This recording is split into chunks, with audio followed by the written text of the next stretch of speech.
Volám sa Alexandra Tótová a už 5. rok som študentkou na Strednej odbornej škole hotelových služieb a obchodu v Nových Zámkoch. Ak dovolíte, rada by som vám ju predstavila.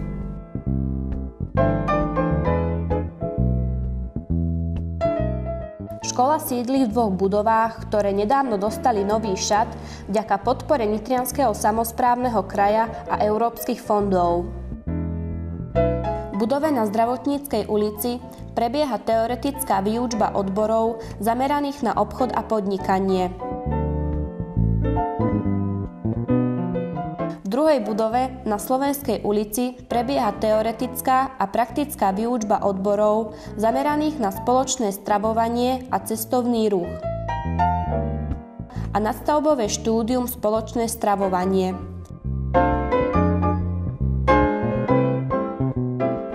Poďme sa bližšie pozrieť do priestorov týchto budov, kde si predstavíme jednotlivé odbory a zaujímavé aktivity.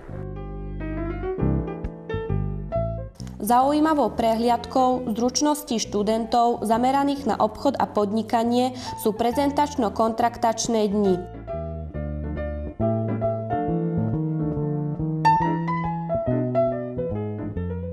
Spýtajme sa na názor jednej z účastníčok tejto akcie. Prečo si sa rozhodla pre odbor pracovník marketingu? Keď som si vyberala kam na strednú školu, rozhodla som sa pre tú našu, lebo už má nejakú tradíciu a stále miesto v našom meste. A prečo pre študijný odbor marketing?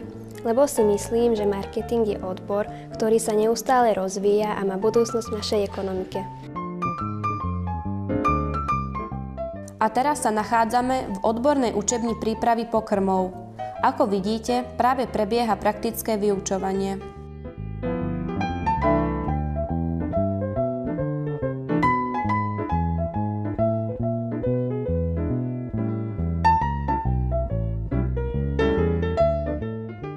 Mohla by si sa nám predstaviť a opísať, čo práve robíte?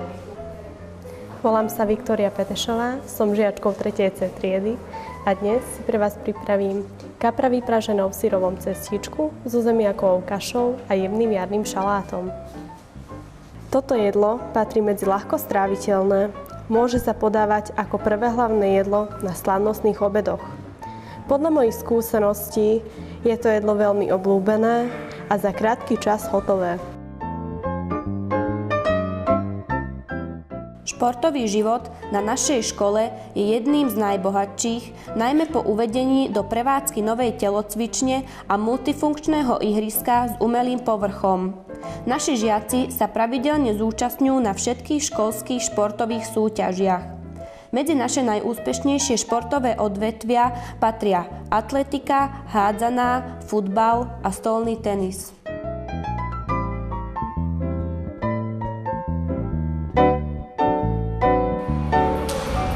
Môžem ti položiť jednu otázku. Prečo sa ti páči na našej škole? Na tejto škole sa mi páči pestrý športový život, ktorý prebieha na hodinách telesnej výchovy, v rôznych športových krúžkoch, súťaží a kvízov. Zaujímavé pre mňa a mojich spolužiakov je každoročné súperenie s učiteľmi v školskej futbalovej a hokejovej lige.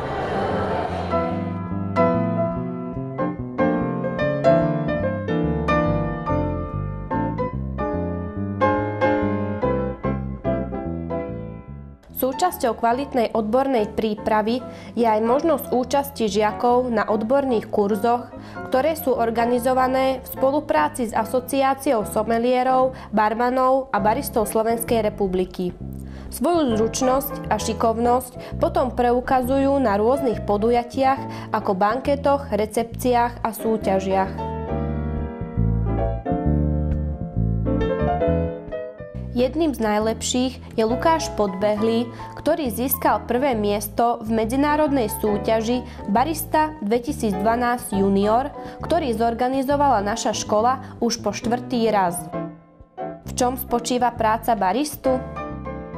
Práca z baristu spočíva hlavne v príprave kávy.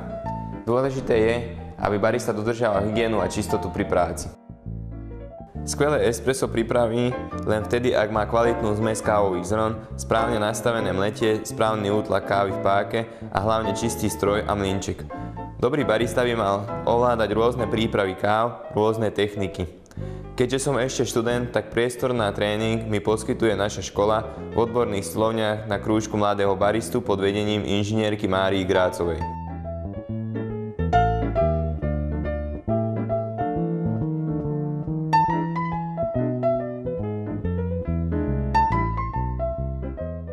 Svoje teoretické vedomosti si študenti doplňajú praktickými zručnosťami na odbornej praxi v školskom centre Mladosť.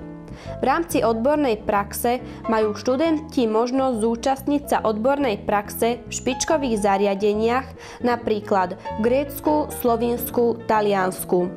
Žiaci takto získavajú nové pracovné zručnosti a súčasne sa výrazne zdokonalujú v komunikácii v cudzích jazykoch. Hello, the Grand Hotel. Katie is speaking. How can I help you? Apropos jazyky, aj príslovie hovorí, koľko rečí vieš, toľkokrát si človekom. Preto na našej škole venujeme zvýšenú pozornosť výučbe cudzích jazykov. Vedomostná úroveň stúpa úmerne s modernizáciou didaktickej techniky.